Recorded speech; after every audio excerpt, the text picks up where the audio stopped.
I'm one of the co-founders of Food Not Bombs, and we're actually providing food at almost all the occupations around the United States right now. But you had a unique problem here today. Well, maybe not that unique a problem. Some of these fine public servants here, the police officers, be giving you a little of trouble over your apples, correct? Yeah, what they were saying is we could give away bananas, we could give away oranges, but you can't give away apples because somebody else might have touched the apple and you eat the skin of the apple, and this could cause someone to become ill. Now, I've been all over the world feeding the hungry for 31 years, and I've been in Africa, I've been in Latin America, Asia, Middle East, everywhere.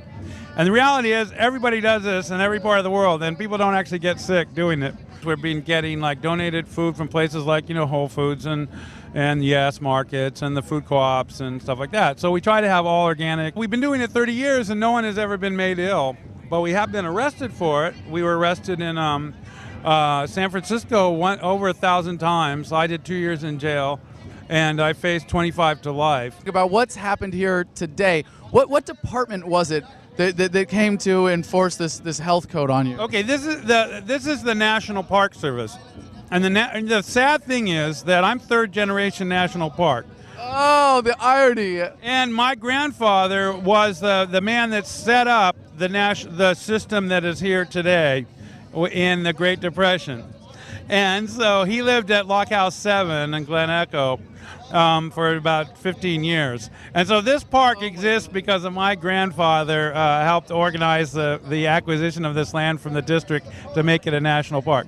What do you think he would say if he saw what was going on here today, that the organization that he put so much into is now being used to prevent you by force from giving people apples? He would be completely outraged. So the thing that's really frightening is the new leader of food safety for the United States is Michael Taylor, and he was the former vice president of Monsanto in charge of concealing the toxic effects of RGBH in dairy cattle, and he was the spearheaded the campaign against labeling genetically engineered foods. And so this is our food safety czar. And the National Park Service is sort of reflecting basically the interests of Monsanto and these transnational corporations.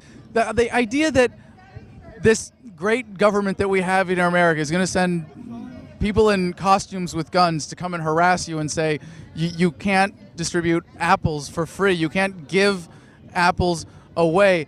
It's so petty. It's so I mean, really, why? Tell me, please, tell me you have a good idea of why this is happening. I think it's just to try to harass you into, because I've had this problem with the Park Service here for years, and it's basically trying to keep people from being fed at protests so the protests go away. And basically we've learned just move the apples when they walk by, put them back out when they go. Keep up the good work. Thank Keep you so fighting much. for food freedom. We support you.